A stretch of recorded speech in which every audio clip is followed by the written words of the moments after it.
fogo no coração em busca do verdadeiro avivamento. Então hoje a gente vai encerrar, estamos iniciando aí o mês de dezembro, e o mês de dezembro é um mês especial para nós, é o mês do Natal, e nós vamos começar a abordar esse tema aí do Natal, do nascimento do Senhor Jesus, do Rei da Glória. E é claro, nós não esgotamos esse assunto, tem muita coisa para ser dita, então numa outra oportunidade a gente volta nesse assunto de avivamento, que é um assunto muito empolgante para todos nós. E hoje nós iremos encerrar essa série, e o tema da mensagem dessa noite é avivamento, Deus restaurando o seu povo.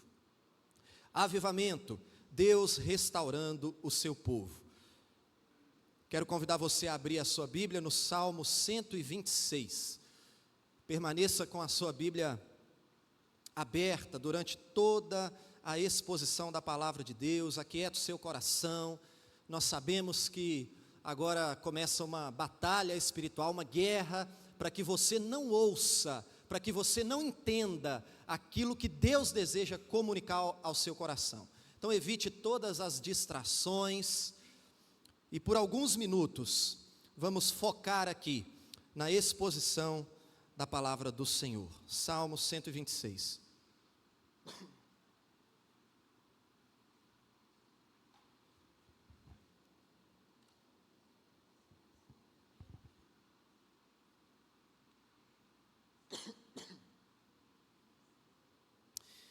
Diz assim a palavra de Deus, acompanha aí na sua Bíblia. Quando o Senhor restaurou a sorte de Sião, ficamos como quem sonha. Então a nossa boca se encheu de riso, e a nossa língua de júbilo. Então entre as nações se dizia, grandes coisas o Senhor tem feito por eles. Com efeito, grandes coisas fez o Senhor por nós, por isso estamos alegres. Restaura, Senhor, a nossa sorte, como as torrentes do Neguebe. Os que com lágrimas semeiam, com júbilo ceifarão. Quem sai andando e chorando enquanto semeia, voltará com júbilo, trazendo os seus feixes. Amém. Feche seus olhos, mais uma vez. Pai amado, nós estamos aqui diante da Tua palavra, nós queremos suplicar ao Senhor, Pai, para que o Senhor fale ao nosso coração. Em mim eu nada tenho para oferecer à Tua igreja, Pai, a minha única esperança é que o Senhor me use como um instrumento, Pai, e que seja a Tua voz, Pai, que possa ecoar nos ouvidos aqui dos meus irmãos, e que seja de fato e de verdade a Tua palavra, edificando as nossas vidas, e transformando a nossa vida segundo a Tua vontade. É a nossa oração, em nome de Jesus, amém. Amado irmão, um homem chamado Viktor Frankl, ele relata em um de seus livros a experiência que ele teve quando ele foi preso em um campo de concentração nazista durante a Segunda Guerra Mundial. E ele explica nesse livro, e o título do livro é Em Busca de Sentido. Ele explica nesse livro o que fez a diferença entre os que sobreviveram e os que não sobreviveram aos campos de concentração. Não foi uma questão de saúde, não foi uma questão de força, o mais forte sobreviveu, não. O que fez a diferença entre os vivos e os mortos foi a esperança, algo pelo que viver, além do arame farpado que o cercava naquele campo de concentração, algo pelo que ansiar, algo pelo que voltar para casa. Aqueles que tinham esperança sobreviveram. Quantas pessoas hoje já perderam a esperança no seu futuro? Quantas pessoas hoje não têm fé no seu futuro, não têm mais pelo que ansiar? E nós podemos afirmar com toda certeza que a esperança de um futuro melhor faz toda a diferença em nossa vida. Eu quero dizer para você, meu amado irmão, que eu e você podemos ter essa esperança. Porque eu e você temos algo muito maior do que nós pelo que viver. Eu e você temos um Deus, e nós temos um Deus que se aproxima de nós com a promessa de restauração. Nós temos falado aqui nessa série de mensagens sobre avivamento espiritual, e um verdadeiro avivamento é Deus restaurando o seu povo, é a promessa de Deus de restauração.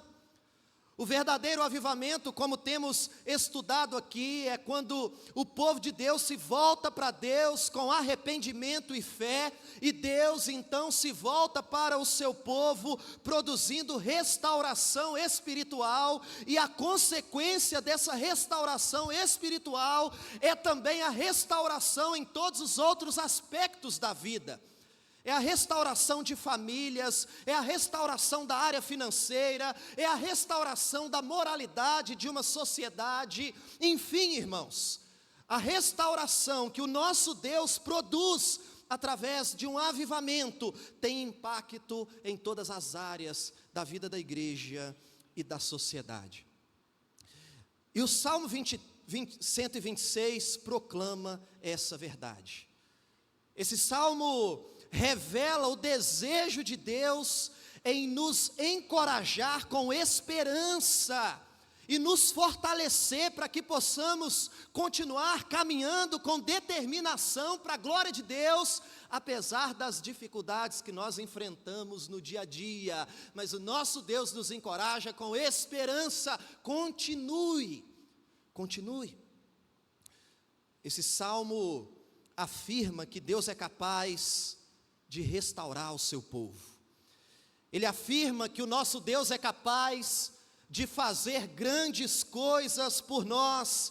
Ele afirma que o nosso Deus é poderoso para substituir as nossas lágrimas por risos, por alegria. Esse salmo afirma que a nossa difícil semeadura vai ser recompensada, meus amados irmãos, com uma colheita. E não qualquer colheita, mas uma colheita abundante, que vai alegrar a nossa vida aqui na terra, e vai trazer também consequências para toda a eternidade. Portanto, vamos entender aqui o contexto. Imagina comigo o povo de Deus sendo levado cativo para a Babilônia. Nós conhecemos a história de Israel. Nós sabemos a situação terrível que o povo de Deus enfrentou ali no exílio.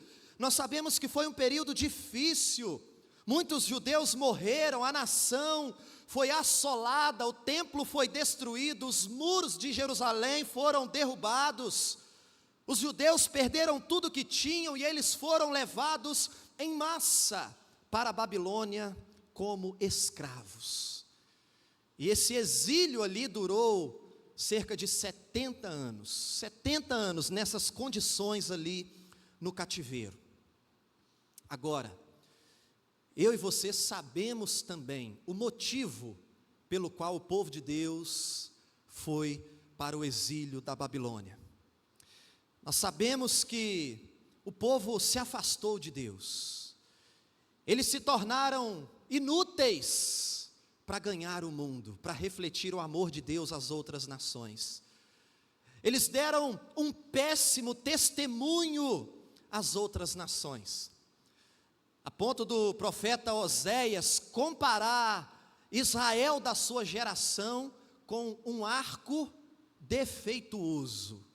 Ele diz que Israel é um arco torto, e um arco torto não tem condições de lançar uma flecha na direção correta, de lançar uma flecha para acertar o alvo. Então, para que serve um arco torto? Não serve para nada. De maneira que o povo de Deus se tornou inútil nas mãos de Deus por causa da sua desobediência e do seu pecado. E por isso, Deus enviou o seu povo para o exílio na Babilônia, para que eles aprendessem algumas lições. Que coisa triste, irmãos. Por causa do pecado, eles foram disciplinados por Deus, eles entristeceram a Deus, eles perderam a terra, eles perderam a liberdade, eles perderam a intimidade com Deus, eles foram para o exílio. E aqui entra o Salmo 126. Quando o povo de Deus estava lá no exílio, lá atrás do arame farpado do exílio da Babilônia, aí o povo caiu em si. Aí o povo se arrependeu. Aí o povo voltou a consagrar a vida diante de Deus. O povo se apoderou novamente das promessas de Deus. O povo voltou a ter esperança de que Deus poderia intervir. Apesar do pecado, apesar do exílio, mas o povo voltou a ter esperança. Deus pode nos libertar. Alguns estudiosos defendem que esse salmo aqui foi escrito antes ainda da libertação, como uma predição de que a libertação iria acontecer. É como se o salmista, ali do cativeiro, ali do exílio da Babilônia, ele dissesse assim: olha, Deus é capaz de nos restaurar, Deus é capaz de desfazer todos os danos que nós fizemos por causa da nossa desobediência. É como se o salmista estivesse dizendo ali do exílio: Deus pode ainda mudar a nossa sorte, Ele é poderoso para nos resgatar, para restaurar as nossas vidas, de maneira que os povos vão olhar e vão ficar maravilhados pelo que Deus fez por nós. Querido irmão, quero dizer para você que nós podemos encher o coração de esperança, na certeza de que o nosso Deus, Ele pode sim se voltar para nós. O nosso Deus pode restaurar as nossas vidas, seja o que for que estivermos enfrentando. O nosso Deus, Ele pode restaurar qualquer realidade que nos cerca. Meu amado irmão, nós podemos encher o nosso coração de esperança, na certeza plena e absoluta de que tudo isso que nós temos falado durante essa série de mensagens é verdade. O nosso Deus a qualquer momento pode rasgar os céus e derramar o seu Espírito de forma abundante em nosso meio e produzir um genuíno avivamento espiritual, de maneira que os povos vão olhar e vão ficar admirados com o que Deus está fazendo nas nossas vidas e na nossa igreja. Nós podemos ter essa esperança, porque o nosso Deus é poderoso para restaurar. O povo de Deus pecou, desobedeceu a Deus, se voltou contra Deus, foram para o cativeiro, mas eles se lembraram das promessas de Deus. Deus pode nos restaurar. Depois de 70 anos no exílio, depois de 70 anos nessas condições, Deus então interviu, amados irmãos. Deus moveu o coração do rei Ciro, e o rei Ciro passou um decreto libertando os judeus e autorizando que eles voltassem para a sua terra, para a terra prometida. E o Salmo 126 proclama essa verdade. Portanto, esse texto que nós lemos é um retrato de uma intervenção poderosa de Deus na vida do seu povo, é um retrato de uma grande restauração que Deus produziu, é um retrato de um verdadeiro avivamento espiritual. Vejamos então algumas lições que nós podemos extrair aqui para a edificação da nossa vida. Em primeiro lugar, percebemos aqui que o avivamento, ele produz alegria. O avivamento produz alegria. Você pode aplicar aí para a sua vida, tá, meu irmão? O avivamento, a restauração produz alegria, a intervenção de Deus produz alegria. Você pode aplicar para a sua vida. Veja o versículo 1. Quando o Senhor restaurou a sorte de Sião, ficamos como quem sonha. Perceba, o salmista reconhece aqui que a decisão do rei Ciro em permitir que o povo voltasse para a sua terra não foi obra do acaso, e nem tampouco foi uma decisão que partiu da sua própria vontade, mas foi resultado da intervenção de Deus. O salmista, ele não escreve aqui, quando Ciro nos libertou, não. Ele escreve, quando o Senhor restaurou a sorte de Sião. O salmista sabe que foi Deus quem moveu o coração do rei, para que eles pudessem ser libertos daquele cativeiro. É Deus quem faz, é Deus quem intervém, é Deus quem derrama sobre nós um avivamento espiritual. E o salmista diz: ficamos como quem sonha. Essa expressão significa o seguinte: olha, parecia bom demais para ser verdade. É aquela surpresa boa, é um estado de alegria inacreditável. Essa a sensação dos judeus diante do que Deus fez na vida deles. Perceba, durante longos anos eles sonhavam em voltar para casa, e agora o sonho se tornou realidade. Agora Deus, em sua graça, os perdoou, e eles poderiam recomeçar. Meu amado irmão, isso é cristianismo, isso é avivamento, isso é evangelho, é a restauração, é a oportunidade de recomeçar, mesmo que tenhamos praticado pecados terríveis contra Deus, mas o evangelho nos alcança e nos dá essa oportunidade de recomeçar. O evangelho nos restaura, seja o que for que tenhamos praticado. O sentimento dos judeus era mais ou menos assim: olha, nós estávamos aqui merecidamente, por causa do nosso pecado, dos nossos erros, mas Deus se lembrou de nós, Deus teve misericórdia de nós, que alegria! Ficamos como quem sonha. A gente tem aqui, queridos irmãos, um testemunho da fidelidade de Deus em cumprir as suas promessas, promessas de perdoar, promessas de restaurar e oferecer essa oportunidade de recomeçar. O que vemos aqui é que um povo que havia perdido seus cânticos, agora eles podiam cantar novamente, agora eles podiam sorrir e exultar de alegria. Veja comigo o versículo 2, o início do versículo 2. Então a nossa boca se encheu de riso, e a nossa língua de júbilo. Veja, havia sorriso no rosto, a boca se encheu de riso, a língua se encheu de júbilo. Eles estavam gratos pelo que Deus fez, eles não conseguiam conter a alegria. A língua estava jubilosa. Isso pode significar que eles contavam para as pessoas: olha o que Deus fez por nós, olha a graça de Deus, olha a misericórdia de Deus. E de fato, irmãos, uma das marcas de uma obra restauradora de Deus entre o seu povo é uma explosão assim, ó, de alegria, riso no rosto, júbilo nas línguas.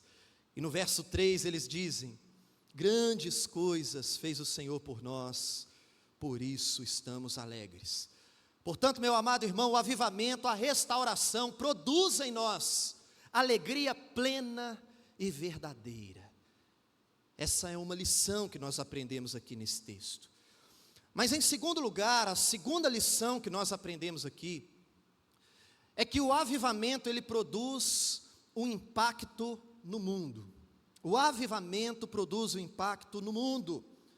Quando Deus restaura o seu povo, quando Deus derrama um verdadeiro avivamento, as nações ao redor ficam maravilhadas. A sociedade é impactada, o mundo é impactado. Veja o versículo 2. Farei a leitura do verso todo, mas vamos enfatizar a segunda parte. Então a nossa boca se encheu de riso e a nossa língua de júbilo. Então entre as nações, veja o que se dizia entre as nações: grandes coisas o Senhor tem feito por eles. Esse era o comentário entre as nações. Meu amado irmão, entenda uma coisa aqui. Quando Deus puniu o seu povo por conta da desobediência, Ele fez isso abertamente. As nações viram o que aconteceu com Israel. As nações viram que Israel foi levado cativo para a Babilônia. E é interessante que o profeta Jeremias havia avisado que isso aconteceria. Texto lá em Jeremias, capítulo 22, versículo 8 e versículo 9, diz assim, presta atenção, não precisa abrir a sua Bíblia não, mas presta atenção no que Jeremias disse. Ele disse assim: muitas nações passarão por essa cidade, e dirá cada um ao seu companheiro: por que procedeu o Senhor assim com essa grande cidade? Então se lhes responderá: porque deixaram a aliança do Senhor seu Deus, e adoraram outros deuses, e os serviram. Então veja, amados, Jeremias havia dito que isso ia acontecer, que as pessoas iam olhar para Israel e iam comentar: por que Deus fez isso com o seu povo? E eles iam comentar uns com os outros: porque eles abandonaram a aliança de Deus, eles desobedeceram, por isso que eles estão no exílio, por isso que eles estão presos lá. Jeremias havia dito. Se fosse nos dias de hoje, irmãos, isso aqui que Jeremias disse, no tempo da igreja, a pergunta seria assim: por que essa igreja, por que essa denominação está em tanta decadência espiritual? Por que está esvaziando desse jeito? E o comentário seria esse, a resposta seria: porque essa igreja abandonou a palavra de Deus, porque essa denominação abandonou a palavra de Deus. Essa é a razão da decadência dessa igreja, dessa pessoa, dessa denominação. O fato é, meus irmãos, que o mundo tem olhos. O mundo consegue enxergar quando uma igreja, uma denominação, uma pessoa não desfruta mais da poderosa presença de Deus. Eles conseguem perceber quando uma igreja se afasta da palavra de Deus e abraça ideologias contrárias aos valores de Deus, aos valores da palavra de Deus. O mundo vê, mas o mundo também vê a restauração da igreja, amados. Quando Deus intervém, quando Deus perdoa, quando Deus restaura, quando Deus levanta alguém, quando Deus muda a sorte de alguém, muda a sorte do seu povo, o mundo também vê, o mundo também reconhece. Um avivamento espiritual não é algo que Deus faz escondido, não. O avivamento é uma obra pública, é uma obra que é amplamente divulgada e admirada, meu amado irmão. Centenas de milhares de pessoas foram e ainda vão para a Coreia do Sul para ver de perto o que Deus tem feito naquele lugar. Centenas de milhares de pessoas foram para a África do Sul em 1966 para ver de perto o grande avivamento que Deus estava realizando naquele lugar. Meus amados, as pessoas ficam sabendo quando Deus está operando maravilhas em algum lugar, em alguma igreja, na vida de alguém. Precisamos entender que uma verdadeira visitação de Deus é inconfundível, é visível, é concreta. Coisas grandiosas acontecem e o mundo vê. O que nós percebemos aqui no texto é que nações vizinhas, algumas nações que odiavam Israel, ficaram atônitas com esse acontecimento, com a restauração do povo de Deus. E eles confessaram publicamente: olha, o Deus de Israel tem feito grandes coisas para o seu povo. Veja o que está acontecendo aqui: um povo que não conhecia a Deus, confessando publicamente que o Deus de Israel estava fazendo grandes coisas na vida deles. E os israelitas concordavam no versículo 3: com efeito, grandes coisas fez o Senhor por nós, por isso nós estamos alegres. Isso é avivamento, irmãos. É Deus restaurando o seu povo e impactando a sociedade ao nosso redor. Mas o texto continua, e nós percebemos aqui uma outra lição. Terceira lição que nós destacamos aqui é que o avivamento espiritual pode acontecer de forma repentina, pode ser de uma hora para outra. Veja comigo o versículo 4. Restaura, Senhor, a nossa sorte, como as torrentes do Neguebe. Veja, diante dos desafios que o povo estava enfrentando naquela ocasião, aqui no verso 4, o salmista está clamando a Deus por restauração. Ele está pedindo: restaura a nossa sorte. Meu amado irmão, se há alguma crise em nosso meio, nós precisamos clamar a Deus por restauração. Talvez sejam crises familiares, crise no casamento, crises pessoais. Precisamos saber, seja qual for a crise, o nosso Deus é poderoso para intervir, o nosso Deus é poderoso para restaurar. Talvez seja uma crise espiritual, desânimo espiritual. Essa crise, meu amado irmão, é a crise mais terrível que nós podemos enfrentar. Sabe por quê? Porque quando nós estamos distantes de Deus, nós não temos forças para enfrentar nenhuma das outras crises que se levantam diante de nós. É por isso que nós não podemos nos conformar com a aridez espiritual. É por isso que nós não podemos nos conformar com uma vida apática, sem entusiasmo, sem vibração, sem brilho nos olhos. Se essa é a nossa realidade, nós precisamos clamar a Deus, pedir que o Senhor intervenha na nossa vida espiritual, rogar ao Senhor: restaura o meu fervor espiritual, restaura no meu coração a paixão pelas coisas de Deus, restaura, Senhor, a minha vida espiritual. Veja, é isso que o povo de Deus está fazendo no texto.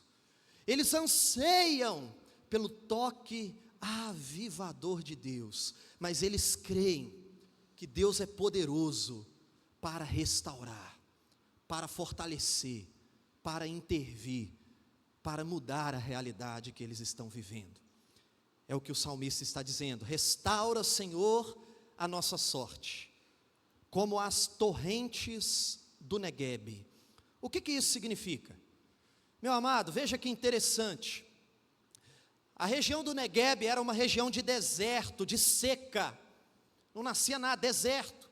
Mas havia um fenômeno que acontecia naquela região. Esse fenômeno era raro, mas de vez em quando acontecia. Durante os meses de inverno, quando chovia naquela região, as águas formavam do nada grandes riachos. Então aquela região seca, de uma hora para outra, você chegava ali e via torrentes de águas inundando aquela região, com força, com abundância, de uma hora para outra. E o salmista está dizendo: Senhor, da mesma maneira que as torrentes do Neguebe transformam a realidade daquele deserto, produzindo vida naquele lugar, trazendo esperança naquele lugar, da mesma maneira transforma a realidade da nossa nação, restaura a nossa nação, muda a nossa história. O salmista está clamando ao Senhor: derrama chuvas de bênçãos, derrama o seu Espírito, derrama avivamento, porque se o Senhor fizer isso, aquilo que é árido hoje, vai ser regado pelo seu poder, e vai voltar a brotar, vai ser restaurado, vai se transformar numa terra fértil, e que frutifica para a glória de Deus. E eles sabem, irmãos, que somente Deus poderia fazer isso. Somente Deus pode intervir nas nossas vidas. Somente Deus pode transformar a nossa realidade. Amado irmão, quero fazer uma pergunta para você. Eu gostaria que você respondesse essa pergunta no seu coração. Qual é o seu Neguebe? Qual é a área da sua vida que está seca, que está árida, sem esperança, sem nenhuma expectativa de melhora? Você precisa entender, meu amado irmão, que o seu Neguebe, o meu Neguebe, esse lugar de seca, esse lugar de vida árida, esse lugar de adoração árida, esse casamento árido, esse evangelismo estéril, isso pode ser transformado pelas torrentes de bênçãos que Deus pode derramar dos céus, e mudar essa realidade, e transformar essa realidade. Meu irmão, você precisa acreditar com todo o seu coração que Deus, Ele é poderoso para trazer um dilúvio extraordinário de bênçãos e transformar qualquer realidade que nos cerca, seja o que for.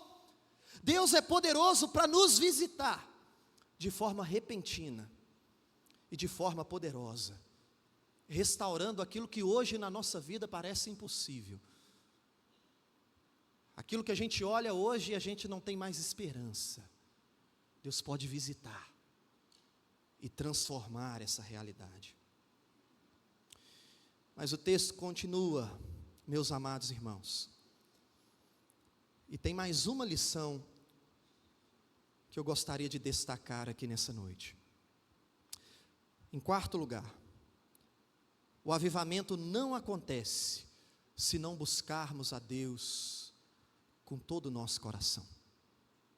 Presta bastante atenção nisso.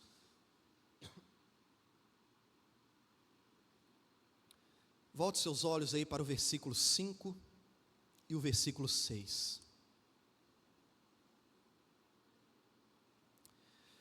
Os que com lágrimas semeiam, com júbilo ceifarão. Quem sai andando e chorando enquanto semeia, voltará com júbilo, trazendo os seus feixes. Quero chamar a sua atenção para essa parte aqui, meu amado. Avivamento é sim um período de refrigério pela presença de Deus. Avivamento é um milagre. Avivamento é algo que Deus produz, é obra exclusiva da soberania de Deus. Todavia, é verdade também que nós não podemos ficar parados, sem fazer nada, só esperando as bênçãos de Deus. Nós devemos semear as sementes do avivamento. E deixa eu dizer algo para você: semear dá muito trabalho, tem que perseverar, tem que lutar, tem que se esforçar. Mas o ponto principal aqui nesses dois últimos versículos não é o trabalho que dá para semear. O ponto principal aqui é que a recompensa vale a pena, meus amados irmãos. Nós temos que semear a semente. E o que é essa semente? É tudo aquilo que nós temos a dar na obra de Deus, buscando ao Senhor em oração, servindo à vontade do Senhor com esforço e fidelidade, crendo firmemente nas promessas de Deus, consagrando a nossa vida, consagrando o nosso dinheiro e esperando com paciência a visitação divina. E veja, os nossos esforços no reino de Deus, na obra de Deus, na maioria das vezes, são acompanhados com lágrimas. Mas nós temos um grande incentivo para continuar semeando, mesmo que a gente vai andando, semeando e chorando, mas nós temos um incentivo para não desistir. E esse incentivo é exatamente o que declara o versículo 5 e o versículo 6, que nos diz que aqueles que semeiam com lágrimas, com toda certeza irão colher cânticos de alegria. Meu amado irmão, você precisa entender que o choro, ele não impede a semeadura, muito pelo contrário. As lágrimas regam a semente na medida que elas vão sendo plantadas. Nós aprendemos aqui que as lágrimas, elas são essenciais para que haja uma colheita alegre. Amado, na caminhada cristã, você vai concordar comigo, nós enfrentamos e enfrentaremos obstáculos, quando nós servimos a Deus na igreja, quando nós servimos o reino de Deus, nós enfrentaremos obstáculos, decepções, a gente vai ficar decepcionado com pessoas, mas a gente vai decepcionar também pessoas, a gente vai ter que lidar com perdas, com momentos difíceis, com espinho na carne, com oposição, com traições, com tentações. Mas se essas coisas não nos desviarem da nossa semeadura persistente, tudo isso vai se converter em benefício para nós. Porque as nossas lágrimas regam as sementes de uma nova vida em Cristo Jesus. As nossas lágrimas regam as sementes de um avivamento. As nossas lágrimas regam as sementes de uma restauração, de uma intervenção poderosa, de uma transformação da realidade que nos cerca. As lágrimas que nós derramamos servem para isso, para regar essas sementes. Quero dizer algo para você, meu querido, e quero que você entenda isso no seu coração, porque essa parte do texto falou profundamente ao meu coração. A gente não consegue ver o significado geral dos nossos pequenos trabalhos na obra de Deus. Às vezes a gente faz um detalhe aqui e a gente não consegue perceber o significado daquilo que nós realizamos no reino de Deus. Mas nós podemos confiar que Deus preserva o valor dos nossos pequenos esforços na grande obra que Ele tem realizado ao longo da história. Deixa eu dizer algo para você. Sabe aqueles pequenos esforços que a gente realiza na obra de Deus, que às vezes ninguém vê? E muitas vezes nós somos tentados a pensar assim: o que eu estou fazendo aqui? Poderia estar fazendo algo para mim, estou fazendo algo para a igreja, estou fazendo algo para outras pessoas. Pois esses pequenos esforços que às vezes ninguém vê, Deus vê. E Ele usa esses detalhes na grande obra que Ele está realizando. Meu amado irmão, nós somos parte de algo muito maior do que nós conseguimos imaginar. Nós somos parte de algo glorioso demais, de algo que não cabe na nossa mente, algo que está para muito além da nossa própria consciência. A gente não consegue ter a consciência do valor do esforço que nós empreendemos no reino de Deus e na obra de Deus. Saia daqui com uma certeza no seu coração: todas as lágrimas, todas as lutas que nós travamos para a glória de Deus, nada disso é desperdiçado. O seu esforço no reino de Deus, o seu sacrifício para servir a igreja, não é um desperdício. A Bíblia diz que o trabalho no Senhor não é vão. Eu sempre digo aqui, nosso esforço na escola dominical, preparar uma aula, tem consequências eternas na vida de alguém, na vida de uma criança. Quero dizer para você que uma vida de facilidade, uma vida livre de estresse, uma vida de investimento mesquinho, egoísta e avarento, essa vida sim é um desperdício. Porque tudo isso é vaidade, tudo isso passa como um sopro, como uma neblina. Mas o trabalho do Senhor não é vão. O seu esforço, meu irmão, no reino de Deus não é em vão.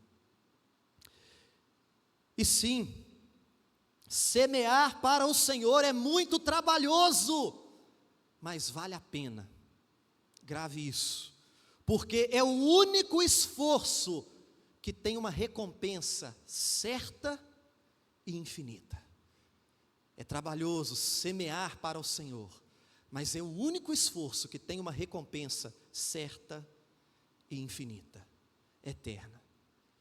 Portanto, meu amado irmão, nós podemos nos lançar sem medo e sem reservas na obra de Deus, empreendendo esforço, dedicação, na certeza de que a recompensa é certa, é eterna. Aqueles que semeiam com lágrimas voltam com cânticos de alegria, com seus feixes nas mãos. É a certeza que nós podemos ter.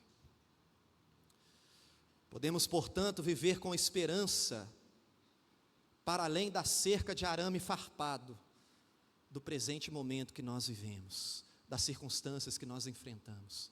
A nossa esperança está para muito além disso. Eu quero concluir, eu gostaria de chamar os irmãos do Ministério de Louvor aqui.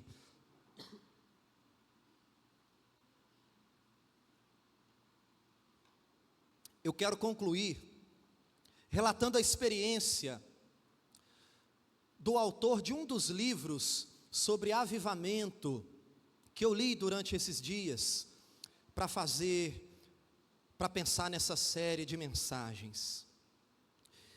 Ele relata algo muito interessante sobre esse texto aqui. Presta atenção. Eu vou ler e comentar aqui o que ele disse, e com esse relato a gente encerra essa mensagem. Mas eu quero que você preste muita atenção, meu amado. Muita atenção nessas palavras. Ele disse assim: certa vez eu visitei o Memorial da Guerra do Vietnã, em Washington. E quando eu vi todos os nomes gravados naquela parede ali do memorial, eu pensei: esses homens foram meus contemporâneos. O meu nome poderia estar nessa parede também. Mas aprove a Deus que eu não fosse para essa guerra. Eu não fui. Meu nome não está aqui. E nem vai estar. E ele relata que próximo ao memorial havia um vendedor vendendo insígnias militares de várias forças armadas, inclusive das batalhas da guerra do Vietnã. E uma insígnia é uma espécie de medalha, de broche, que simboliza, por exemplo, uma honraria na guerra. Os soldados que sobreviveram e ganharam aquela insígnia, ele pode andar com aquela honraria. E o autor disse assim: eu não posso usar nenhuma dessas insígnias. Eu nunca farei isso, porque eu não lutei nessas batalhas. Ele continuou dizendo: eu nunca vou participar de um jantar com aqueles broches na lapela e ser saudado por alguém dizendo: ah, você também participou dessa batalha? Você sabe por onde anda o fulano de tal? Você se lembra daquela noite na guerra, quando aconteceu aquela questão? Isso nunca vai acontecer comigo, disse ele, porque eu não lutei naquela guerra. Mas tem uma guerra que eu posso lutar: a guerra dos que semeiam com lágrimas. E aí ele disse assim: é isso que eu quero. Eu desejo ir para o céu com a insígnia de batalha no meu peito. Eu não quero ir para o céu sem nenhuma história de guerra para contar. Quando eu for a jantares no céu, eu quero encontrar outros veteranos que choraram, lutaram e morreram pela maior causa da face da terra, a glória do Senhor Jesus Cristo, irradiando de sua igreja para todo mundo com efeito eternamente redentor. Eu quero ser daqueles que agora semeiam com lágrimas, mas colherão para sempre com canções de alegria. Que esse seja o nosso desejo, meus amados irmãos, com entendimento de que não há nada nas nossas vidas mais importante do que viver para a glória daquele que um dia nos salvou da morte para a vida. Que esse seja o nosso desejo, meus amados irmãos, que ao final dessa série de mensagens, o maior desejo do nosso coração seja o de sermos revestidos pelo poder do Espírito Santo de Deus, para que sejamos instrumentos nas mãos do Senhor, para que a nossa vida não seja vivida em vão, mas para que a nossa vida possa alcançar outras vidas e possa glorificar o único que é digno de todo louvor, de toda adoração, o único que é digno da nossa dedicação plena e absoluta.